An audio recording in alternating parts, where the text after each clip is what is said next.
Welcome back to the Intel Extreme Masters Qualifier, and we are getting ready to hop into our very first series of the day, and many more to follow. It's going to be our very own Desrow, who was very keen on using game art, and we said, no, Desrow, we'll just pluck your sides by ourselves. Desi's going to go up against EG's very own Suppy. The game is already live, as our very first game of the day will be played on King Sejong Station. PvZ, Nate, does live get any better than this? I don't think so. No, it does not. As you guys can see, we are loaded into our very first map of the day, and already the conversation begins between our two players. We've got our orange Protoss player in the top left. It is, of course, Desrow. Desrow, who did actually go to China already once to represent Canada in the World Cyber Games. Not sure which. Yeah, I remember that. It was last year, no? Yep, that is correct. And of course, he has the pen up here going on as well. This is awesome decal. Yep. His opponent in the bottom right. Our red Zerg representing evil geniuses. It is Suppy. Now, for the people who haven't watched a whole lot of North American StarCraft, you guys probably remember Desrow as the notorious cheeser who's always on two bases. That is absolutely not true anymore. Already for quite a while. I would even say that he's a macro Protoss, if any, and sometimes I even feel that he's letting games drag out too long, while if he would just go for the kill, he could straight up win games. Sometimes perhaps a little too passive, but overall Desrow has become so much better. But he's going up against one of the very best North American Zergs. In my opinion, definitely top 3 North America. Of course, Scarlet is probably the best North American Zerg. And then we also have Kane, who I think is fantastic. But Suppy is up there, without a shadow of a doubt. If there's one thing that we can criticize Suppy a tiny bit for, is that every now and then he's a little inconsistent. Yeah, I mean, we have high expectations of Suppy, right? Yeah, that is true. And as one of it's just, you know, it comes the nature of, you know, the team that he's on. He's been to a lot of events, but he's been playing well for a long time. And Desrow, as much of an entertainer as he is, wasn't really seen, I feel, for a large part of his career as that contender in these types of qualifiers and these types of competitive events. We all knew he was good. We all knew that he could play the game at, you know, grandmaster level, but you know, he's been coming out and playing some really good series in the last few months. And the last time I believe he was tweeting about it, he took out Suppy, and it might have been the Stage 1 qualifier in the upper bracket yesterday. So he's already beaten Suppy, and now it's just a matter of maintaining a bit of consistency on his own end. Yep, so rematches are always interesting, especially in PvZ, which is a matchup that's so build order dependent, especially with Protoss, with all the cheesy builds that Protoss have access to. But once again, Desi not one hell of a cheeser, at least not anymore. He opened very economic as well, Nate. It was a Nexus first into the in-base gateway. It's really funny how 5, 6, 7... Yeah, okay, let's say 5, 6, 7 months ago, I was already experimenting with this build, and back then I spoke about it with Naniwa as well. Yes, rest in peace, Naniwa. Please come back soon. We do miss you and your crazy shenanigans. And then Nani said, like, that build is really sick, but you need to be able to get away with it. Of course, back then the maps were a little smaller. We're playing a lot on Polar Night, Yangsu. So if you get tempoed on those maps, it's 10 times harder to defend properly than when you get tempoed on King Sejong Station, where the rush distance by ground is just very large. And it's really funny to see how quickly that evolved. Because now, when someone goes Nexus first into in-base gates, like, huh? Kind of standard, you know, yeah, solid build. It is becoming a bit more standard. That's a cool way to look at it. The meta for at least the openings in this matchup has shifted a little bit towards the greedy end of the spectrum. It's not too difficult to defend against those early shenanigans, as you put it. So Desrow's probe went out, did a little bit of adventuring. He's coming home though. Mothership Core is gonna defend him, keep the little probe alive. And the winner of this series is going up against the winner of Polt versus Xenocider. Is that correct? Yeah, that's actually, I think, would be a cool match to see the next one. That's already a very interesting match, and that's perhaps a very interesting little bracket for us to follow as well, especially Polt as the heavy hitter that he is, as the favorite that he is going into this tournament. But Polt, I would also say, is not as untouchable as he was 6 to 8 months ago. He's still, in my opinion, one of the best Terrans in the world, and I know people get mad when you say that someone is one of the best acts in the world when he's not playing in Korea, but Polt has shown us too many times already that he can compete on any stage with any practice schedule that he had. Last year, MLG Anaheim, or even back then when he was in Korea, he was competing with the best. So he definitely is, for me, one of the best Terran players in the world. But I don't think that, for instance, Polt is going to just run through this qualifier without dropping a map. I don't think that's going to happen. Yeah, well, Polt does stand out, I'd say, as easily either the or the second most scary player in this bracket. If for some reason you think somebody else is more frightening to have to play against, but this it's definitely one of those situations where who can take him out, right? Really, in this bracket, but it all starts here. Desrow's got his +1 on the way. Twilight Council, and these builds, I mean, they're shaping up to be pretty standard. This isn't anything I'd say that's outside the norm of what we've been seeing in Protoss versus Zerg lately. +2 Blink could be a possibility for Desi. I think Desi's just going to go up to 3 bases, as we already see his probe heading out. Yeah. Once more, a very macro-oriented opening from Desrow, which is very in the line of what we probably later in this tournament will see as well from Puck. And Puck having a lot of success in general in this matchup. Now, for the Zerg players out there, like, man, I hate playing against this style. I just don't know. I can't really pressure the third base because of all the sentries in the force fields. If I make too many units, I cripple my own economy. I think one of the best things to do against this opening is either you can hide a Spire and go straight into Mutalisk like we saw Nesty and Revival do. And I think it's very good because in the end of the day, there is no Stargate. So, yes, Blink Stalkers can defend against Mutalisk, but Mutalisk are still going to give you map control for an eternity. Or maybe a Hydra Link timing, but then you're playing with fire. That's right. This Hallucinated Phoenix Scout for Desrow going through the main base. He has not seen the Hydralisk Den just yet, so now spotting it with that Phoenix, it's very important to be aware of what can come of this. Of course, you know, we know, or at least as observers, we know that it's not bad to have units like Colossi, but Desrow is actually going to go for a little bit of pressure at first. Which definitely looks pretty intimidating, Nate, even though he doesn't have a probe with this army, which would have made it so much more scary, because now all that we have is 20 Zerglings. Zerglings will try to jump on top of these sentries immediately, but good defensive force fields here by Desrow. Has not lost a single unit yet. We'll get another Overlord, and he's forcing out a crazy amount of Hydras. Then again, Suppy is already at 65 workers, so, you know, producing a few units of 65 drones is not going to slow you down a whole lot. I kind of have the feeling that this is a Mura switch eventually by Suppy, and I know that sounds stupid now with the way that this game is played out, but I don't see any upgrades. I see no evolution chambers. I see a lot of drones already. Hydras will of course buy time. Hydras force out Colossus, and I think after that there's a very realistic chance he goes into Mutalisk. Yeah, it definitely would. It wouldn't be too crazy of him to do that. I like you mentioned the upgrades, especially because these Protoss forces deal pretty well with Zergling-based compositions when they have upgrade advantages. And there is that Spire, so you called it, Roddy, on the way. As this attack gets closer and closer for Suppy, we have just around 11 Hydras now. A couple more coming from behind in the base. The number is definitely not scary enough to... oh, if he gets free Immortal, that would be awesome, though. He's going to jump on these sentries with the Zerglings, but he has to be really careful. If I was him, I would just try to pick up that Immortal. Needless to say, he's not going to win the game here, even though... Actually, the Hydras are in a really good position, going to pick up a few of these Zealots as well. This is really good, though, because what Suppy is doing is he's keeping Desrow busy. Desrow actually lost a couple of really expensive units there. As you can see, the units lost tap is very even. Wow, Suppy is doing so much more with this push than I thought he would, Nate. He might actually get the Forge, so no +2. Oh, my goodness. You know, killing that Immortal was so good for him. And these Hydras have no trouble fighting these Stalkers. You know, the Zerglings will go and chew on those, but taking out the production a little bit, taking out that Forge is so important. And let's just not forget, as there's a Colossus on the way, that the Spire's about to complete, and there's Zerglings on the probes. The natural mineral line has been evacuated. No more Mothership Core either. Man, that Colossus can't come quick enough for Desrow, who might actually just crumble over here against all these Zerglings. There's still 30 Zerglings on the map, only 6 Hydras, but these Zerglings are a realistic or a very real threat right now to these Stalkers that are trapped in the corner. Desrow is losing incredibly much, and even lost the game. Taps out. GG is called. While +1 flyer attack was already on the way, so I do think that Suppy wanted to go to Mutalisk. I think Suppy was a little bit surprised there as well, how much damage that little attack did. Yeah, I think it's one of those situations where Desrow was right about to have what he needed to defend against that, and you called it when you said, hey, you might get the Immortal for free, and he certainly did. It killed just like one Hydralisk. He was in a really bad position where he couldn't run it back into his natural either, so it was just exposed out there. And you lose a heavy-hitting unit like that, that's what's supposed to help you clean up pushes like this. Even if there are no roaches, that Immortal still puts out a pretty fair amount of damage, and Stalkers and Zealots, you know, especially Sentries, aren't going to deal very well with that many Zerglings either.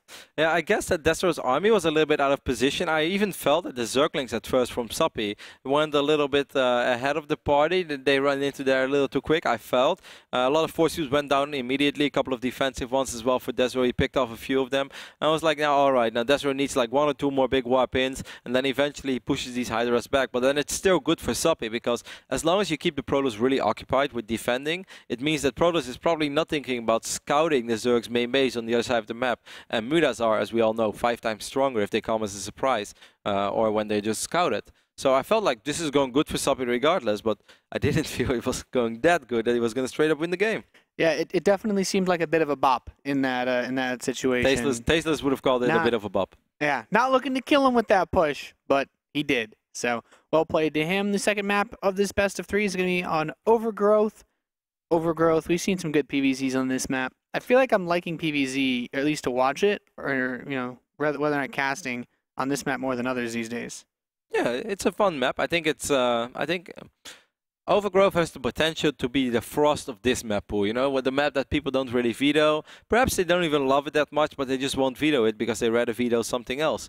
But it's really funny, like my face is like reflected to this desk over here. I was like, is my shirt all the way open? Am I like showing off my belly over here? That would be bad, but fortunately it wasn't.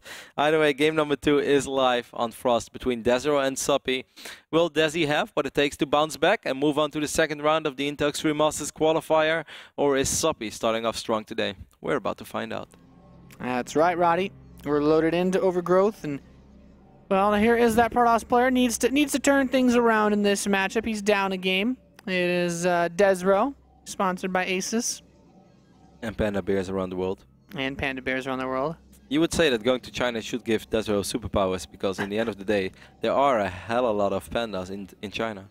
Yeah, well, the other thing, as I say, is that's a rough sponsor to get the pandas, because there's not too many of them. That's true. They don't really have a whole lot to give. Yeah, Desrow's the protector of the pandas. Desrow probably has like a crazy amount of bamboo at home. He's like, I'll feed you. It's okay. It's like the pandas are like, Desi, we really support you, but we don't really have a lot. We're not with too many, but we do have a whole lot of bamboo for you.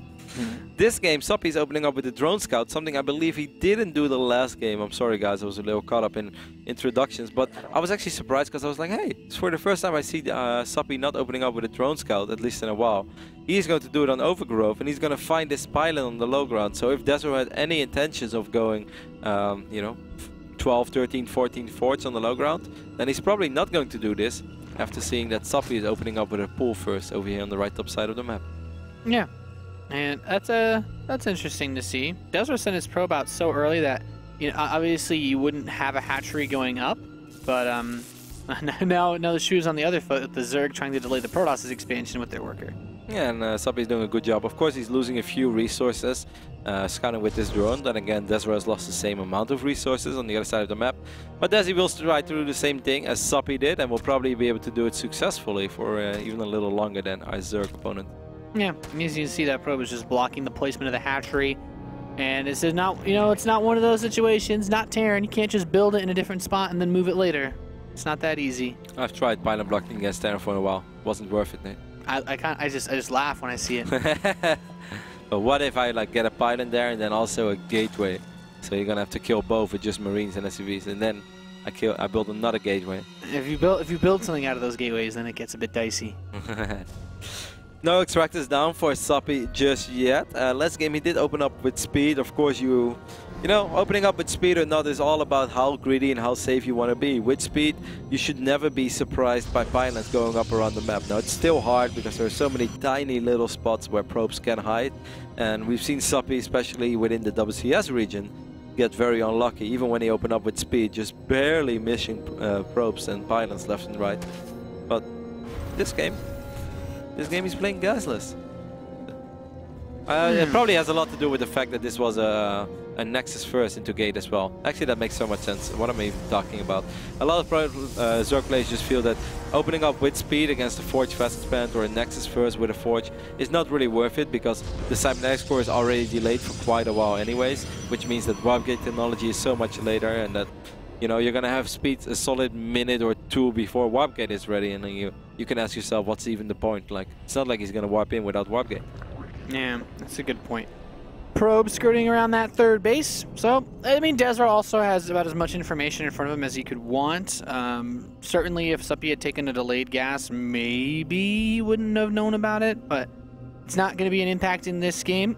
And Suppy, I feel, this Zergling's on a mission that he has on the right side to try to find this probe that's been dancing around. Last thing you want, as you mentioned, Roddy, is that pylon to get up. So at this point, Suppy doesn't really need to do much more than just push out drones, but Desrow's going to throw up a Stargate in his main base. What do you make of this, Kev? Interesting, even getting the Stargate before Warp Gate technology. Of course, that's just a 50 gas differential, so it's not changing the timings all that much, but it shows us that Desi wants to get that Stargate out as soon as possible. He could open up with a single Oracle, but I don't think that's going to be the case. I think it's just a Phoenix opening, but he might just bust out one Stargate. What I've seen Desrow do in the past is also trying to play this triple Stargate. So there is a chance that he's going to try to maybe get one Colossus out and then throw down 2 more Stargates, or he's just going sentries with multiple Stargates and go 3 bases from there. That's actually a style that I've seen Desrow do in the past, but we'll see if he does it. Yeah, he's going to boot up a Phoenix. Nothing too crazy, of course. You can use this to kill the Overlords. There are 2 on the map, one kind of close to that third base area, so you should be able to get at least a few kills. But the Overlord sees all as well. I guess you would have found out about the Phoenix sooner or later anyway, though. Yeah, but it's always nice to have it confirmed in this stage in the game, because as long as you don't see anything, yeah, you're getting paranoid, and you might make a few more links to find pylons left and right. Of course, what Desrow could do as well is just go for 8 gauge with Phoenixes. I don't feel that's very Desi style in this day and age of StarCraft 2, but I actually think it's a pretty damn strong build. He did stop building probes for no, he's throwing down a second target. Oh, this is the same build that he used against was it Violet? Was it Violet? Yeah, who did Desrow play in WCS? In Challenger. He played a very Nesty, good. No? He played a very strong Zerg. Was Nesty or Violet? Pretty sure. I think it was Violet this year, and I think that he surprised Violet a lot, who went for like a Hydra link timing as well, but only had like 8 or 9 Hydras because he only expected 3 or 4 Phoenixes, and suddenly Desrow was like, BAM! 12 Phoenixes in the middle of the map, and he picked up all these Hydras. Yeah, I remember that game. Yeah, okay, yeah, that was Violet. Yeah, that was a great game. Cool strat by Desi, and he's gonna try to do it again.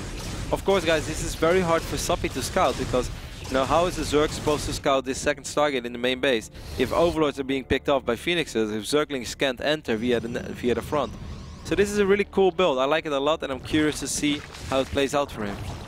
Yeah, I can't wait to see him boot up all the rest of those Phoenix off those double Stargate and just start piling them up in his base. And of course, another important part of this style is to not let your opponent see this early on, but well, I mean, when we look at what Suppy's up to, he's still going for that standard setup, right? He's going to get a Rotorn, Evolution Chamber, I feel like.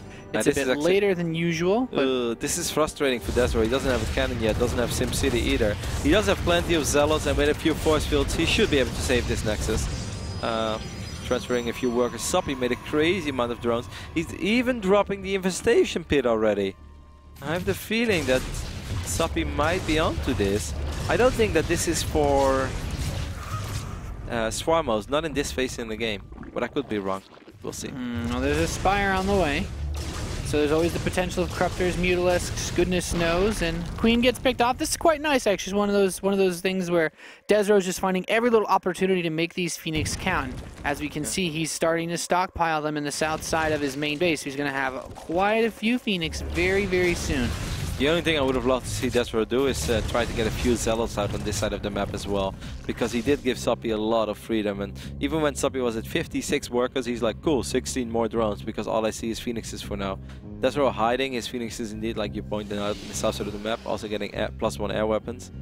Suppy is playing this very macro-oriented, with 5 hatcheries already, Nate. At the 12-minute mark, this is Tudming. Yeah, we got some Tudming level shenanigans going on here from Suppy. 9 more drones. Suppy's crazy. How many drones is he on right now? 70. He's on 70. Sorry guys, that I like. Sometimes I just like bring up a tab and then I switch to the other tab again in 0.1 second. That's probably like the worst part of my observer game. I have to understand that not everyone is watching this game as intense as I am. I don't know the crazy cat-like reflexes of Roddy.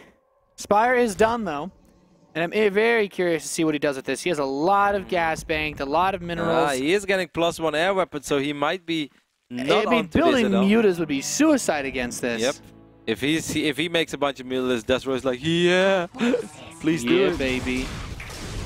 I wonder if he realizes how many Phoenix are on the map now. That Overseer moved over. Oh my god, he's making 19 Mutalisk against 15 Phoenixes. Desrow has just hit the Protoss jackpot. Nate, this is absolutely the... Oh, he can still cancel it if he sees them all. Suppy, well, even if he cancels them, what is he going to make? Roaches? This is like the Protoss jackpot if I've ever seen one, Nate. This is ridiculous. I think someone needs to run You couldn't ask for more than this. You really could not ask for a better position. Desrow is going to have the biggest goofy smile ever. He's playing this out so well. He's still... I love how Desrow has done this. Of course, he's rolling the dice a little bit, but Suppy is going to absolutely hate life, and Desrow is just going to be like, yeah, buddy, give it to me, baby. Here comes the Phoenix moving in on these Mutalisks, and Suppy's like, well, I guess this strategy isn't going to pan out too well for me. This was the bad moment to go into a Muta switch, but he does still have these Zerglings. The Zerglings have +1 as well, and he is getting Pillaging Lands. One Fungal can, of course, still change the outcome of this game, but right now everything is going really well for Desrow. He picked off that 5th base without Suppy even trying to defend it. There are a bunch of Queens as well. Here come the Mutalisk again. The Spores and the Queens are very frustrating for these Phoenixes to deal with. Yeah, definitely a bit annoying. 6 Infestors are on the way, Nate. Oh, Desrow's going to start trying to chew away at these Queens. He does kill them very quickly. Needs to be careful, though. He doesn't have Phoenix range, and those Infestors could actually turn the tide of this battle very easily with one or two good fungals. Yeah, especially because Desrow doesn't have any... he does have +1, excuse me. I want to say he has no ground upgrades.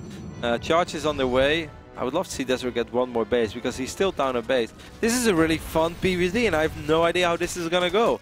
I really felt that Desrow hit the biggest jackpot that one Protoss player has ever seen. But that's not really true. With these Spore Crawlers and these Queens, Suppy is able to buy the time for himself that he needed to get Infestors, and he immediately fires up Burrow as well. I love it. Yeah, Burrow, very nice to have in a situation like this. If you can catch those Phoenix out of position, like I said, only takes one fungal. You chain 2 or 3, and those Mutalisks, well, they're not very good when they're being kited by the Phoenix, but they can certainly take them on head-to-head. Yeah, I couldn't agree more. It's, you know, even if you can't renew your fungals, if you just land one fungal, then these Mutas can just straight up jump on top of these Phoenixes. And of course, Phoenix deal a lot of damage to Mutas, but if Phoenixes are not moving away, Mutalisks also deal a lot of damage to Phoenixes. A few Zealots will be annoying over here on the left up side of the map. Yep, Zerglings cancel the 4th base in the bottom right for Desrow, picking off 2 pylons at the same time. And Desrow's +2 attack is finished up, so these Zealots will make mincemeat of these Zerglings. And, you know, it's one of those nice ways to spend the minerals when he's got so many Phoenix on the map. Mutalisk clean up the top left force as charge completes, but... Is there a fleet beacon? Desrow, I don't believe he has a fleet beacon. No, he does not have one. But he's starting to move into Archons now. I mean, I guess... You know, you can't really engage Phoenix Archon with Mutalisk. No, the Archons change everything. Archons are pretty good versus Mutalisk. So this is a really smart addition to this little Protoss army from Desi, who's going to start marching across the map. So what do you do, Nate? If you're Suppy, you try to base trade? With a straight up engagement, you're not going to cut it. Not against these Archons. Without the Archons, maybe if he throws in like 15 Roaches in the mix, but he's currently maxed out, I mean... There's only so much army supply you can truly have, right? Like, he wants to fight, but now that he sees the Archons, he has to change his mind. Like, how do you fight? The only thing that would be very good against is Roaches, I guess. Yeah, I'm not entirely sure, to be honest. +2 melee upgrades are about to finish up for Suppy. Desrow's got his +3. Yeah, he's going to add on a bajillion Spine Crawlers. Swarmo's not a bad idea either. Yeah. You think he wants to go Swarmos, though? I don't think he wants to, but against this army, like this... This is an awful army against Swarmos. This is. Alright, so he's trying to move his army towards the south side of this 5th gold base. Storm is on the way for our Protoss player, and I mean, Suppy's going to get his hive soon. He has a lot of spines, so maybe even just Vipers with this if he could pull away on those units. No, you think? Yes and no. I mean, it's never bad, but it gets very complicated, and it's a little expensive as well. Even though Suppy has some money in the bank, it's a maybe answer, Nate. Maybe. If you're good enough, then I would say yes. Storm being reached now as well. I think base trade is the best case, and I would really like to. Even just 8 Swarmos are gonna keep him so incredibly safe. He's making more and more Mutalisk. So what Suppy is just banking on now is one fungal, hoping that Desrow tries to fight. The air army without the Archon support. Let's of course not forget that Phoenixes are a whole lot quicker. Has Desrow ever seen the Infestors? I don't think he did, right? he had an observer. He's going to lose a Nexus, by the way, just like that. There are so many Mutalisks.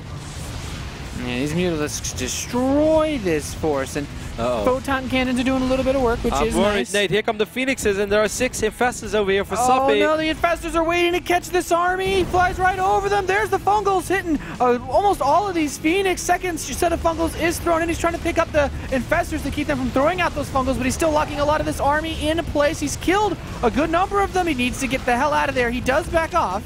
I don't think there's any Fungals left on these Infestors. That was too close for comfort, Roddy. Yeah, I have no idea for who that was good in the long run. Suppy lost a lot of bases well on the left-up side of the map. The Zealots definitely did some work. There's a Pioneer now as well. That's going to be really nice for Desrow. Both players still have a little bit of money in the bank left. I guess in the long run that was really good for Suppy because he's up 40 supply, and being up 40 supply means that something was good for you. Yeah, I won't argue with you there, Roddy. 4 more Infestors coming out, 24 more Zerglings, and 2 Nexi on the way for Desrow, so he wants to rebuild both of those bases immediately. I really don't understand why he's not getting Phoenix range. I think he's a little low on gas, maybe that's his reasoning, but Phoenix range is so incredibly good. You're going to get so many additional shots off, you don't even have to control your units. What a fungal there for Suppy! Yeah, of course the Archons are here. The Archon splash on those Mutalisks is so good, but Suppy's starting to spread those units out as the storms drop. Picks up a couple of the Infestors coming in from behind, and those Archons are really doing a great job of shooing away this force with the Zealot support. They are untouchable, and these Phoenix able to engage away from the Infestors. This fight's going better and better for Desi, Roddy. Yep, there are only 12 Phoenix left though, and that is scary. Yes, these Archons are fantastic. Oh my god, he's getting so many Archons. I actually don't think... So many Archons! He has 9 Archons. How often do you see that? The 9 Archons is actually fantastic for you. The only time I ever see that is late game PvP when it's like Archon Tempest. You see what that guy's doing right there? No. His laser is the longest laser beam I've ever seen come out of an Archon's hand. I didn't see, I missed it. Suppy is just looking for the opportunity now where he can pick off a few units that are left behind. Like maybe these 2 Archons, that was a moment to actually just magic box above them and try to pick it up, but there are still so many. You can't magic box this. No, but like maybe 2 Archons you could have. I really think you should always have Roach upgrade so you can switch into Roaches, because Roaches are fantastic against his army. Oh, this is so scary. I mean, these Zerglings are going to come over here, but Desrow still has +3 Zealots that he can warp in. These Corruptors, I guess he kind of has still to... 28 Mutalisks. Yeah, he really has to rely on the Mutalisks to carry him through this. And Desrow is taking a crazy amount of economic damage as well, and if he loses this Nexus, then he's actually going to be mining less than his opponent. Few Zealots being wiped in as well. That too was a waste of money. Here come the Archons, here come the Phoenixes, but Suppy is also making the best out of this situation. What a crazy game. Yeah, this is Phoenix tough. is falling Picks again. off a few more of those Phoenixes, you said, Roddy. Long arm. He wants to get the Corruptors. This is when you need to give your Archons baseball training. Yeah, give him some hops. I think a pitcher would make a great Archon. Yeah, throwing lightning. Yeah, I'd agree with that one. Both these players are like broke now. Babe Ruth was an Archon. Today we learned. That hatchery getting picked off as well, no cancel, so yes indeed, Suppy is broke as a joke as well. The Phoenix count is still dwindling though, High Templar is getting picked off too. Yes, he's taking a lot of damage. Oh my god, I think that Suppy is slowly but steady, Nate. I think he's making this work with 29 Mutalisks still. Yes, 9 Archons in a straight up fight, they will do terrible things. But do we still have a few spines or something? No, we actually have nothing. It will all come down to the engagement. Good, I love it. Every single unit that Suppy picks up is fantastic. He's getting 4 High Templars over there. That Immortal is like, man, they promised me great things. I mean, what options do you really have but to try to make this work? Oh, shutting down the Stargates would be a good start. Yeah, but it doesn't even matter. There's no money anyway. I mean, like those 2 Phoenixes, yeah, sure, that would be annoying. But so who has the upper hand here? In What my do you opinion, do? Suppy.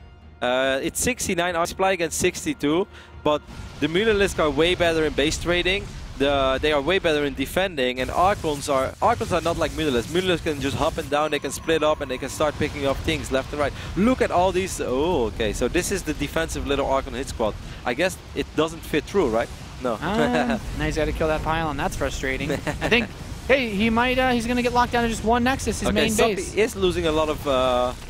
I don't think Suppy has no. I don't think he has any drones on the map. He does have some larvae from his old 4th base, though. Units, 6 drones in the corner, but he barely has any money. Oh my Suppy goodness. should defend. Really, he should start defending immediately, Nate. Oh, these drones gonna get caught, and the Archon finishing him off. So Suppy cannot rebuild. Suppy is losing. Desrow has too many structures. He's actually going to lose. Like Suppy should fight. I think he can fight this on the other side of the map. Like, you're looking at, like, he can easily... Oh, he's coming in on these Archons. Desrow throwing the Storms, and with these Archons, dealing a lot of damage. He will be able to pick these off. Yeah, but he's going to lose all of his buildings on the other side of the map. Unit shows us one drone. There's it's burrowed there's in the 4 corner. extractors, and there's a spawning pool. Yeah, but look at this one. He can rebuild that extractor. This could win in the game. Oh my god. Okay, he's gonna bring, but he needs to clean out the main base. So, no, he's going to lose, I think. Because this is all that he has. Zealot. Oh, he doesn't see it. He doesn't see the drone. No, but he does no time. No time. This is the last. No, what? No, he's got 2 extractors. Oh, he's got over here. Okay, that's. Yeah, he's got 2 at the 4th. All right, and now he still has that one drone, right? It's still hidden in the corner. It's still hidden. Oh my god, what is happening? He's killing the Archons. He's done it with his Mutalisks. Desrow does not have enough to finish off these last few buildings. He's dead. Here is that one little drone as well that could be the absolute game saver, but yeah, 2 Archons is not enough to kill those extractors. A burrow drone, what a ridiculous game. This game has been nuts. I'm really impressed, man. The Archons are so scary against Mutas, but he has killed them all. Desrow has nothing. There are no units. There's one Zergling now nibbling away at his Twilight Council, and that's about it. He's warped in 2 Zealots. Desrow's not giving up. He's going to try to finish off these last few buildings. But there's still that one drone. Yeah. Look at this guy. He had a mission. He has 1 job, and I feel like he's done a damn good job of it. Oh, I didn't even see that. Like, all I saw was Cryptomans on the minimap, and I really thought that these were the last buildings. I completely forgot about these 2 extractors. That changed everything. These extractors did change everything, and he does have an Overseer, so even if Desrow somehow Look at this took a loan... Oh, that's a sad way to die. That is so sad. That is the saddest fight that I've ever seen. 28 minutes in the game and 28 seconds. Extractors gain HP as well, correct? Yeah, everything regenerates. Even without creep, extractors will always regenerate health. They're the only Zerg building that doesn't bleed out like that. So I guess hatcheries as well. Yeah, this is it. I mean, these 3 Zealots, there's no freaking way that they're going to push out enough damage to kill both. I mean, maybe if one... the creep helps so much now as well, by the way. So Desrow is going to try to make these 3 Zealots do it. Yeah, but... it's too much DPS, and there is still this one drone. It would require something really, really nuts to get okay, this he's going to away. do this, and like Suppy has the backup, and then Desrow wants to lift up this drone. Just look at the creep around it, though. Like as soon as he steps on the creep, he's going to know. And these overlords that are spreading out, okay, he's going to find the last few Zealots. Hey, that one Phoenix theoretically could kill the entire army of Suppy. Not the Corruptors, though. Doesn't have enough range. Oh, that's right. I think Phoenix range could have changed the way this game played out completely. Yeah, it should have. Here we go. Desrow is going to try to make it happen, but he knows that there is not enough DPS in this one lone ranger. GG is called, and Suppy is going to win our very first series of the day here at the Extreme Masters Qualifier for North America. Well, Nate, that was a pretty cool way to start things off today. What a crazy game. That was definitely one of the more nuts games for sure. The base trade scenario, of course, and honestly, when you look at Desrow and you say, hey, you got 15 Phoenix, your opponent is now going to build Mutalisks now that you already have 15 plus 1 Phoenix. Right, as a pro, that's like, well, that you couldn't possibly ask for anything better than that. But, well, Suppy, he laughs in the face of danger, it would seem. It was a really well-played game by Suppy, considering the fact that he made the absolute worst tech choice of all time, and he still made it work. He immediately bought enough time with those queens, with those few spores. You know, those spores... they were the unsung heroes of this game, because if those spore crawlers are not there, those phoenixes are just going to fly in with a few zealots below it. Zealots and stuff will fight the queens, and the phoenixes, they would normally just rip apart the middle list. But now the spore crawlers make it actually so much harder, and spores push out so much damage that spores and queens, that's always like, I'll just let it go. But that allowed Suppy to get the time for infestors, and eventually then it turned into a game where we had 10 Archons and 20 phoenixes against 30 Mutalisks and 10 Corruptors, which on paper was still looking very good for Desrow, because it's like, how do you ever engage this Protoss army? Well, I guess the answer to the question is you don't. You just kill his economy and then force him into thinking that you can win a base trade against the Zerg. He really split up those Archons, and as a Protoss player, you know, you say, yeah, I've got 10 Archons. Almost no number of Mutalisks is really going to deal with that head-to-head clumped up. Like, no, it's just not going to work, but... When you put Desrow in a position where you're not going to get any economy unless you split those Archons, he puts 2 Archons in towards the main base, and suddenly they're spread out just enough that your Mutalisk flock can just hover over them, spread out a little bit, and take them out. That's just good recognizing of the situation by Suppy and what he needed to do. And for Desrow, he didn't really have too many options. He kind of had to split his forces up. Yep, it's always hard trying to play a base trade scenario against a Zerg that's going for Mudas, and it doesn't really matter what complements the Mudas. The Mudas are the key component to any base trade for a Zerg. We had a couple of results already as well. You guys saw them pop up in the lower thirds. We were pretty focused on our own game, as I am the dedicated observer for today, so not all the dedicated, but I do put a lot of passion into it, and I do try to get better too. But you guys saw that Violet won his series, Paul defeated Xenocide at 2-0, Huck also advanced to the round of 8, and Henrylisk, in my opinion, a little bit surprisingly, and that's definitely no disregard to Henry, because I think he's a great Zerg, and I really enjoy watching him, but he defeated Puck, and I think if you would ask me which North American Protoss player has the best PVZ in NA, well, that's double, but that's redundant. But it's Puck. Yeah, I would say it's Puck. You know, the records speak for itself, especially history-wise. Puck has defeated so many great Zergs in the last 6 months. If you go to his Aligurak page and you see it, the Zergs that he has defeated, you're just like, wow, this guy is a monster, you know? There are Korean Protoss players who have worse track records than Puck, so really impressive that Henrylisk was able to defeat Puck in the round of 16. I guess that means for now we're going to head over to a very small commercial break, and after that we'll be back with our next series. Who is it going to be? We don't know, but it will most likely be a Terran just to get everyone happy and especially get Nathan a little fired up. So stay tuned, we'll be right back.